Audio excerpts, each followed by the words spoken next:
ഒരു വാർത്തയാണ്. 14 വയസ്സുകാരൻ തൃശ്ശൂർ റൗണ്ടിലിരുന്ന് ഒരു കഞ്ചാവൊക്കെ അടിച്ചിരുന്നപ്പം ഒരാൾ വന്ന് നീ കഞ്ചാവാണോ എന്ന് ചോദിച്ച ഉടനെ ഒരു കത്തിയെടുത്ത് കുത്തി. അവിടെ പ്രശ്നം സോൾവ് ആവുകയല്ല, അവിടെ പ്രശ്നം ആരംഭിക്കുകയാണ് ചെയ്യുന്നതാണ്. അതെ, അവന്റെ രീതിയിൽ ആ പ്രശ്നം സോൾവ് ആക്കി. അതേപോലെ തന്നെയാണ് ഒരു 25 വയസ്സുകാരൻ കൊല്ലത്ത് അച്ഛനെയും അമ്മയും മുത്തശ്ശനെയും തലക്കടിച്ചു കൊന്ന് കഞ്ചാവിന് പൈസ തരാത്തതിന്റെ പ്രശ്നം സോൾവ് ആക്കി. ഇങ്ങനെ ഈ കഞ്ചാവും മയക്കുമരുന്നുകളും കിട്ടാത്തതിന്റെ പേരിൽ പ്രശ്നങ്ങൾ സോൾവ് ആക്കുന്ന തലമുറയായി മാറിക്കൊണ്ടിരിക്കുകയാണ് പുതിയ തലമുറ. എന്താണ് അനുഭവിക്ക് പറയാനുള്ളതിൽ?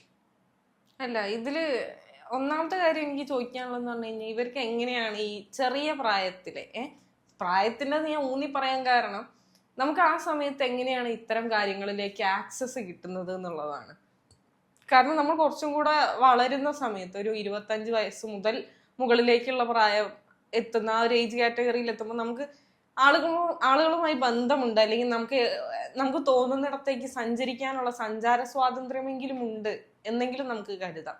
പക്ഷെ ഈ ഒരു പ്രായത്തിൽ 14-15 വയസ്സ് വരുന്ന ആ ഒരു ഏജ് കാലഘട്ടത്തിൽ എങ്ങനെയാണ് നമുക്ക് ഇത്തരം സാധനങ്ങൾ കിട്ടുന്നത്, അല്ലെങ്കിൽ അങ്ങനത്തെ ആളുകളുമായി എങ്ങനെയാണ് കണക്ഷൻ ഉണ്ടാവുന്നത്, അല്ലെങ്കിൽ എങ്ങനെയാണ് ഞാൻ കേട്ടിട്ടുണ്ട് കുറെ സ്ഥലങ്ങളിൽ അല്ലെങ്കിൽ കുറെ സന്ദർഭങ്ങളിൽ ഈ കുട്ടികൾ ഇതിന്റെ ഡീലേഴ്സ് ആയി മാറുന്നത്, അല്ലെങ്കിൽ ഇതിന്റെ മീഡിയേറ്റേഴ്സ് ആയി മാറുന്നത്, അതെ, കാരിയേഴ്സ് ആയി മാറുന്നത്.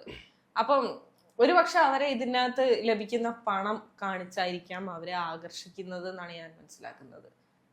ഈ പണം കാണിച്ചു കഴിഞ്ഞാൽ ആകർഷിക്കുന്ന രീതിയിലേക്ക് നമ്മുടെ യുവതലമുറ മാറിയിട്ടുണ്ടെങ്കിൽ അതിന്റെ പ്രധാനപ്പെട്ട കാരണം ആർക്കാണ്? നമ്മുടെ സർക്കാർ സംവിധാനങ്ങൾക്ക് തന്നെയല്ലേ. ഈ ഒരു സാധനം ഇത്ര ഈസിയായി ആക്സസ് ചെയ്യാൻ കുട്ടികൾക്ക് കഴിയുന്നുണ്ടെങ്കിൽ അത് നമ്മുടെ നിയമ സംവിധാനത്തിന്റെ വീഴ്ച തന്നെയാണ്. ഈ പോലീസുകാരാണെങ്കിലും ഈ സർക്കാർ സംവിധാനമാണെങ്കിലും കൃത്യമായിട്ടുള്ള രീതിയിൽ ഇടപെടുന്നില്ല എന്ന് എനിക്ക് പലപ്പോഴും തോന്നിയിട്ടുണ്ട്. അതിന്റെ പ്രധാനപ്പെട്ട കാരണം ഇന്ന് സ്കൂളിന്റെ പരിസരങ്ങളിൽ വരെ ഈ സാധനങ്ങൾ കൃത്യമായി കിട്ടുന്നുണ്ട്. കുട്ടികളെയാണ് ഇവർ കാരിയേഴ്സ് ആയിട്ട് കൂടുതൽ യൂസ് ചെയ്യുന്നത്. അതിന്റെ പ്രധാനപ്പെട്ട കാരണം കുട്ടികളെ പെട്ടെന്ന് ഇവർക്ക് ആക്സസ് ചെയ്യാൻ കഴിയും. ഏറ്റവും കൂടുതൽ ഈ ഒരു സർക്കിളിലേക്ക് കുട്ടികൾ പോയി കഴിഞ്ഞാൽ പിന്നെ അവർ പോകുന്നത് വലിയൊരു ഡീലേഴ്സിന്റെ ഇടയിലേക്കായിരിക്കും. കാരണം ഇവർക്ക് ആദ്യമേ ഒരു കൊച്ചു കൂട്ടുകാരുടെ ഇടയിൽ ഇന്ന് പണ്ടത്തെ കാലത്തൊക്കെ മദ്യമൊക്കെ ആയിരുന്നു കുട്ടികളുടെ ഇടയിൽ ഒരു പ്രധാനപ്പെട്ട സാധനം എന്ന് പറയുന്നത്, അല്ലെങ്കിൽ പുകവലിക്കുക, മദ്യപാനം, ഇതൊക്കെയായിരുന്നു. പക്ഷെ ഇന്ന് അത് മാറി, ടോട്ടലി മാറി. ഉൽപ്പന്നത്തിൽ അല്ലെങ്കിൽ ആ ഒരു സാധനത്തിൽ വന്ന വ്യത്യാസമാണെന്നാണ് ഞാൻ മനസ്സിലാക്കുന്നത്. കാരണം പണ്ടാണെങ്കിൽ നമുക്കൊക്കെ അറിയാം, നമ്മുടെ മുതിർന്നവരിരുന്ന് എന്തെങ്കിലും പരിപാടി സമയത്തൊക്കെ ആണെങ്കിൽ എല്ലാവരും കൂടി ഇരുന്ന് മദ്യപിക്കും. നമ്മുടെ മുതിർന്ന അച്ഛന്മാരും വല്യച്ഛന്മാരും ഒക്കെ കൂടി ഇരുന്ന് മദ്യപിക്കും. അതിനിടയിൽ കൂടെ പോകുന്ന കുട്ടികൾക്ക് ഇടയ്ക്ക് ഒരു സിപ്പായിട്ടൊക്കെ കിട്ടുന്നതൊക്കെ നമുക്ക് അറിയാം. പക്ഷെ ഇപ്പെന്ന് പറഞ്ഞു കഴിഞ്ഞാൽ നമ്മുടെ ചേട്ടന്മാരൊക്കെ നിന്ന്, അല്ലെങ്കിൽ എന്താ പറയാ, അങ്ങനത്തെ മുതിർന്നവർ നിന്ന് ഉപയോഗിക്കുന്ന ആ ഒരു ലഹരി വസ്തു മാറിയിരിക്കുന്നു. നമുക്ക് അന്ന് ചെറിയ സ്മോൾ എമൗണ്ട് ഓഫ് മദ്യമാണ് കിട്ടിയിരുന്നെങ്കിൽ ഇപ്പോൾ ആ കിട്ടുന്ന സ്മോൾ എമൗണ്ട് ഓഫ് സാധനത്തിന്റെ ആ ഒരു മീൻ മാറിയിരിക്കുന്നു എന്നുള്ളതാണ്, അല്ലെങ്കിൽ ആ ഒരു സാധനം മാറിയിരിക്കുന്നു എന്ന വ്യത്യാസം മാത്രമാണ് സംഭവിച്ചതെന്നാണ് ഞാൻ മനസ്സിലാക്കുന്നത്. അതല്ലെങ്കിൽ നമ്മുടെ ഫ്രണ്ട്സ് ഗ്രൂപ്പിലാണെങ്കിലും നമ്മൾ പണ്ടൊക്കെ കോളേജിൽ നിന്നോ, അല്ലെങ്കിൽ ഞാൻ പഠിച്ച വിമൻസ് കോളേജിലായതുകൊണ്ട് എനിക്ക് അങ്ങനത്തെ കാര്യങ്ങളൊന്നും അനുഭവിക്കാൻ ഉള്ള ഇടയുണ്ടായിട്ടില്ല. അല്ലാതെ നമ്മൾ സിനിമകളിലൊക്കെ കാണുകയാണെങ്കിൽ പോലും, അല്ലാതെ പലരും പറഞ്ഞ് കേട്ടുള്ള അറിവിലാണെങ്കിൽ പോലും, കോളേജ് ഡേ, ആനുവൽ ഡേ, അങ്ങനത്തെ പരിപാടിക്കൊക്കെ ഫ്രണ്ട്സ് എല്ലാവരും കൂടെ കുപ്പിയെടുക്കുന്നു, അത് കഴിക്കുന്നു, അങ്ങനെ അർമാദിക്കുന്നു എന്നൊക്കെ കേട്ടിട്ടുണ്ട്. പക്ഷെ ഇപ്പൊ ആൾക്കാർ അത് മാറി മദ്യത്തിന് പകരം ഇതിലേക്ക്, അല്ലെങ്കിൽ കഞ്ചാവിലേക്ക് ആളുകൾ കഞ്ചാവിനെ പ്രിഫർ ചെയ്യാണ്. അതാവുന്ന സമയത്ത് എന്താ പറയാ, വേറെ ഒന്നും വേണ്ട നമുക്ക്. ഞാൻ അതിനെ കുറിച്ച് ചിന്തിച്ചു നോക്കിയ സമയത്ത് എനിക്ക് അങ്ങനെ മനസ്സിലായി, മദ്യമാണെങ്കിൽ നമ്മൾ ഗ്ലാസ് വേണം, അതിനകത്ത് ഡൈല്യൂട്ട് ചെയ്യാൻ ഒഴിക്കാൻ വെള്ളമോ അല്ലെങ്കിൽ സോഡയോ അങ്ങനെ എന്തെങ്കിലും വേണം, അതിന്റെ ടച്ചിങ്സ് ആയിട്ട് വേറെ എന്തെങ്കിലും വേണം. ഒളിച്ചും പാത്തെന്നുള്ളത് അത് അതിനും വേണം എന്ന് നമുക്ക് എടുക്കാം. അതല്ലാതെ അതിനൊരു സ്പേസ് ഒക്കെ വേണം മദ്യപിക്കുകയാണെങ്കിൽ. നേരെ കുറച്ച് ഈ കഞ്ചാവ് ഉപയോഗിക്കുകയാണെന്നുണ്ടെങ്കിൽ അതിന് ഈ പറഞ്ഞ ഒന്നും വേണ്ട, ഗ്ലാസും വെള്ളവും ടച്ചിങ്സും ഒന്നും വേണ്ട.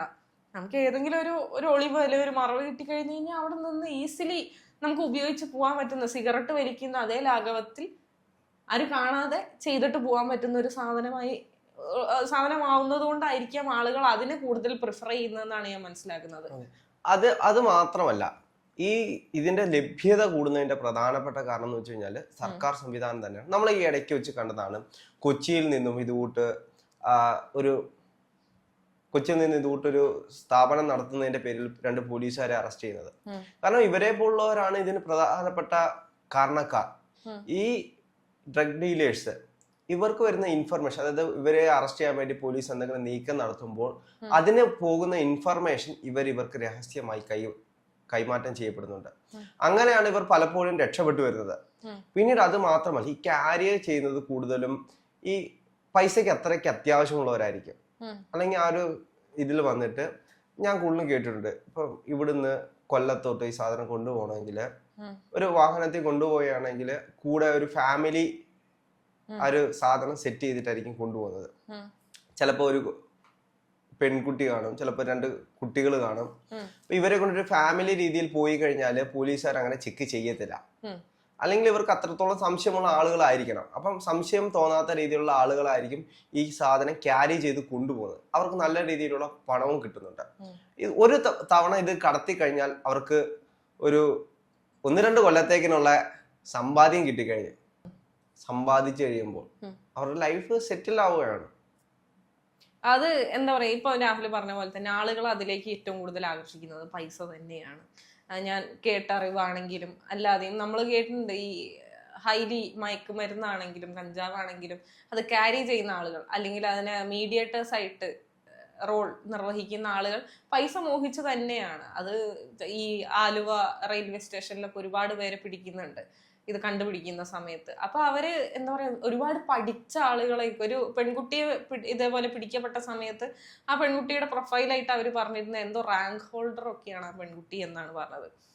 എന്നിരുന്നാൽ പോലും പൈസ എന്നുള്ള കാര്യത്തിലേക്ക് ആളുകൾ എന്താ പറയാ ആകൃഷ്ടരായി ബാക്കി എന്തും മറന്നു പോവാണെന്നാണ് ഞാൻ മനസ്സിലാക്കുന്നത്. എന്തായാലും നമ്മൾ നമ്മുടെ വിഷയത്തിലേക്ക് തിരിച്ചു വരികയാണെന്നുണ്ടെങ്കിൽ, ഈ നമ്മൾ പറഞ്ഞത് കുട്ടികൾക്ക് എങ്ങനെ ഇത് ലഭ്യമാവുന്നു, അല്ലെങ്കിൽ കുട്ടികൾക്ക് ഇത് ലഭ്യമാവുന്നതിലൂടെ അവരിലുണ്ടാവുന്ന ഒരു അക്രമാസക്തമായ സ്വഭാവമാണ്. ഞാൻ ചോദിക്കട്ടെ, എങ്ങനെയാണ് ഈ ഒരു കുട്ടിക്ക് ഈ കത്തിയൊക്കെ കൈവശം വെച്ച്, ഇതിന് പ്രിപ്പയർഡ് ആണ്, അല്ലെങ്കിൽ എന്തെങ്കിലും ചോദിച്ചാൽ കത്തി ഇത് വെറുതെ എന്തെങ്കിലും പച്ചക്കറി അരിയാൻ വേണ്ടി ഒരാൾ അരയിൽ കൊണ്ട് നടക്കില്ലല്ലോ, അല്ലെങ്കിൽ അവന്റെ പ്രൊഫഷൻ അതായിരിക്കണം. ഇത് അതുമല്ല, ഒരു 14 വയസ്സുള്ള ഒരു കുട്ടി എന്തിനാണ് അരയിൽ കത്തി കൊണ്ട് നടക്കുന്നത്? He's prepared for this. അപ്പൊ ഒരാൾ വന്നിട്ട് ചോദിക്കുകയാണ് എന്താണ് കഞ്ചാവ് അടിക്കുകയാണോ എന്ന് ചോദിക്കുന്ന സമയത്ത് എടുത്തങ്ങ് കുത്തി കയറ്റണം അല്ലെങ്കിൽ കുത്തി കൊല്ലണം എന്നുണ്ടെങ്കിൽ അവന്റെ ഉള്ളിൽ ആ ഒരു അക്രമ സ്വഭാവം അന്നേരം പെട്ടെന്ന് പൊട്ടി മുളച്ചതല്ല, അവനിൽ ആ ഒരു സ്വഭാവം മുൻപേ ഉറങ്ങി കിടക്കുന്നുണ്ട് എന്നുള്ളതാണ് ഒന്നാമത്തെ കാര്യം. രണ്ടാമത്തെ കാര്യം എന്ന് പറഞ്ഞു കഴിഞ്ഞാൽ, ഇവരെ തന്നെ പോലീസ് മുൻപ് പിടിച്ചിട്ടുണ്ടായിരുന്നു പോക്സോ കേസിൽ. അപ്പൊ ഇവൻ ജാമ്യത്തിൽ ഇറങ്ങിയിട്ട് ഈ നടക്കുന്ന സമയത്താണ് ഇവനെ വീണ്ടും പിടിക്കുന്നതെന്നാണ് അറിഞ്ഞത്.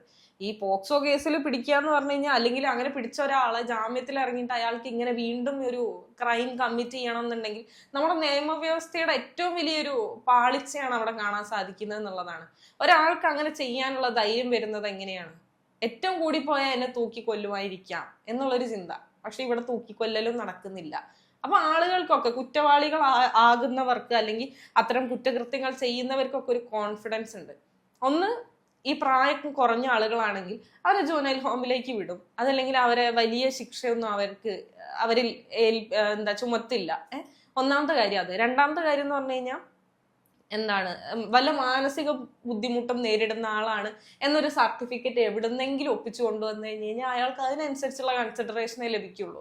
അല്ലാതെ അടിയും പിടിയും കുത്തൊന്നും അവിടെ കിട്ടാൻ പോകുന്നില്ല. അങ്ങനത്തെ കുറെ ലൂപ്പ് ഹോൾസ് നമ്മുടെ നിയമവ്യവസ്ഥയ്ക്ക് ഉണ്ട് എന്നുള്ളതാണ് ഇത്തരം ക്രൈമുകൾ ചെയ്യാൻ ആളുകളെ കൂടുതൽ ധൈര്യം നൽകുന്നത്. അത് മാത്രമല്ല, ഇതിനെ സപ്പോർട്ട് ചെയ്യുന്ന ഒരുപാടുണ്ട്. നമ്മൾ തന്നെ കണ്ടാണ് പ്രതിഭ MLA മകനെ ഇത് കൂട്ട് കഞ്ചാവുമായിട്ട് പിടിച്ചു.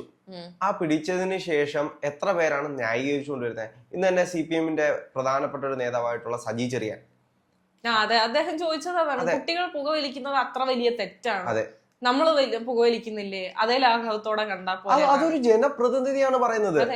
ഒരു കേരളം ഭരിക്കുന്നത് CPM ആണ്. ആ CPM-ന്റെ ഉന്നത തലത്തിലുള്ള ഒരു നേതാവാണ് പറയുന്നത് കുട്ടികൾ പുകവലിക്കുന്നത് തെറ്റാണോ എന്ന്. അവരുടെയൊക്കെ അല്ലെങ്കിൽ ഇത്തരം നമ്മുടെ ജനപ്രതിനിധികളുടെ ഒക്കെ ഒരു മീറ്റിംഗ് വിളിച്ചു കഴിഞ്ഞാൽ അതിൽ തന്നെ ഇരിക്കുന്ന ആളാണ് നമ്മുടെ വിദ്യാഭ്യാസ മന്ത്രി, അവർക്ക് കൂട്ടത്തിൽ. അപ്പൊ അതേ ഡിഗ്നിറ്റി അല്ലെങ്കിൽ അതേ നിലവാരം കാത്തു സൂക്ഷിക്കേണ്ട ആളുകളാണ് അവരെല്ലാവരും. അവരുടെ വകുപ്പുകൾ ഡിഫറെന്റ് ആണ് എന്നിരിക്കെ വായത്തോന്നുന്നതെല്ലാം കോതക്കി പാട്ട് എന്ന് പറയുന്ന പോലെ ബിഹേവ് ചെയ്യുന്നത് വളരെ മോശമാണ്. അദ്ദേഹത്തിന്റെ പേഴ്സണൽ ഒപ്പീനിയൻ അല്ലെങ്കിൽ പേഴ്സണൽ ആയിട്ടുള്ള നിലപാടുകൾ എന്തോ ആവട്ടെ, നിലപാടുകൾ ഓരോ മനുഷ്യനും ഡിഫറെന്റ് ആണ്. I agree that. പക്ഷെ ഒരു പൊതു സമൂഹത്തോട് അത് പങ്കുവെക്കുന്ന സമയത്ത് അത് അതിനനുസരിച്ച് മോൾഡ് ചെയ്ത് സംസാരിച്ചേ മതിയാവുള്ളൂ. പേഴ്സണൽ ലൈഫ് അല്ല അവിടെ, അത് പ്രൊഫഷണൽ ലൈഫാണ്. അല്ലെങ്കിൽ നമ്മൾ അവിടെ ജനങ്ങളെ പ്രതിനിധീകരിച്ച് നിന്ന് സംസാരിക്കേണ്ട സമയമാണ്. അല്ലെങ്കിൽ ജനങ്ങളെ മാർഗദർശികളായി പ്രതിനിധികളാണ് ഇവർ. അതെ, ജനങ്ങൾക്ക് എപ്പോഴും ഒരു ജനപ്രതിനിധി എങ്ങനെ ആയിരിക്കണം എന്നുള്ള കൺസേൺസ് ഉണ്ട്. അപ്പൊ ആ ജനപ്രതിനിധി ജനങ്ങളോട് ആ രീതിയിൽ വേണം പെരുമാറാൻ. അല്ലാതെ ഇത്രയും തരം താഴ്ന്ന രീതിയിൽ ജനപ്രതിനിധികൾ പോകുമ്പോൾ ഇവിടുത്തെ ജനങ്ങൾ അക്രമാസക്തരായി കഴിഞ്ഞാൽ അല്ല, ജനപ്രതിനിധി എന്നതുകൊണ്ട് ജനങ്ങളെ പ്രതിനിധാനം ചെയ്യുന്ന അല്ലെങ്കിൽ ജനങ്ങളെ റെപ്രസെന്റ് ചെയ്യുന്ന അതാണ് ആ വാക്കുകൊണ്ട് അർത്ഥമാക്കുന്നത്. ജനങ്ങൾ ഇത്തരം ക്രൈമുകൾ ചെയ്യുകയാണെങ്കിൽ അതിനെ അല്ല അദ്ദേഹം പ്രതിനിധാനം ചെയ്യേണ്ടത് എന്നാണ് ഞാൻ പറയുന്നത്. അദ്ദേഹം അതിനെ മാർഗനിർദ്ദേശിയാവുകയാണ് ചെയ്യേണ്ടത്. ജനങ്ങൾ അത്തരം തെറ്റുകൾ ചെയ്തു കഴിഞ്ഞു കഴിഞ്ഞാൽ അത് അദ്ദേഹം അറ്റ്ലീസ്റ്റ് മനസ്സിലാക്കേണ്ടത്, അദ്ദേഹം ഈ എന്താ പറയാ സിനിമ അതിന്റെയൊക്കെ ഒരു എന്താ പറയാ തലപ്പത്തിരിക്കുന്ന ഒരാളാണ്. അല്ലെങ്കിൽ അത്തരം എന്റർടൈൻമെന്റ് മീഡിയന്റെ ഒക്കെ ഒരു എന്താ പറയാ മന്ത്രിയായിരിക്കുന്ന ഒരു മനുഷ്യന് കൂടിയാണ്. അപ്പൊ അങ്ങനെയൊക്കെ ആവുന്ന സമയത്ത് കുറെ കൂടെ ലിബറലായി ചിന്തിക്കേണ്ട ഒരു മനുഷ്യനാണ് അദ്ദേഹം. ലിബറൽ എന്നതിനപ്പുറത്തേക്ക് മെച്ചോർഡായിട്ട് ചിന്തിക്കേണ്ട ഒരാളാണ് അദ്ദേഹം. എന്തുകൊണ്ടാണ് അദ്ദേഹം കുട്ടികളാണ് പറയുന്ന കാര്യം മറന്നുപോയതാണോ അല്ലെങ്കിൽ മനഃപൂർവ്വം മറന്നു കളഞ്ഞതാണോ എന്നാണ് എനിക്ക് ചോദിക്കാനുള്ളത്. കാരണം കുട്ടികൾ അത് ഉപയോഗിക്കരുത്, അതിനി എന്ത് ന്യായീകരണം കൊണ്ടുവന്നാലും അതിനെനിക്ക് ഒന്നും പറഞ്ഞ് അതിനെ നമുക്ക് മേക്കപ്പ് ചെയ്യാൻ പറ്റില്ല, അല്ലെങ്കിൽ ഒന്നും വെച്ച് മറയ്ക്കാൻ പറ്റുന്ന ഒരു കാര്യമല്ല. കുട്ടികൾ അത്തരം ലഹരി പദാർത്ഥങ്ങൾ ഉപയോഗിക്കരുത് എന്ന് പറയാനുള്ളതിന്റെ മെയിൻ റീസൺ എന്ന് പറഞ്ഞു കഴിഞ്ഞാൽ നമ്മൾ അവരെ എന്താ പറയാ വാർത്തെടുക്കുകയാണ് പുതിയൊരു തലമുറയായിട്ട്. അതിൽ നശിച്ചു പോവാതിരിക്കാൻ നമ്മളെ കൊണ്ട് കഴിയുന്ന മാക്സിമം നമ്മൾ അവരെ വഴി നടത്താൻ ശ്രമിക്കും. അതിൽ നിന്ന് വ്യതിചലിച്ചു പോകുന്നവരെയാണ് എന്താ പറയാ ഇത്തരം സാമൂഹ്യ വിരുദ്ധരും സാമൂഹ്യ ദ്രോഹികളും ഒക്കെ ആയി മാറുന്നത്. അല്ലാത്ത പക്ഷം നമ്മൾ ശ്രമിക്കേണ്ടത് അവരെ എന്താ പറയാ നേർവഴിക്ക് നടത്താൻ തന്നെ നന്മയെ മാത്രമായിരിക്കണം നമ്മുടെ ഉദ്ദേശം. അതെ.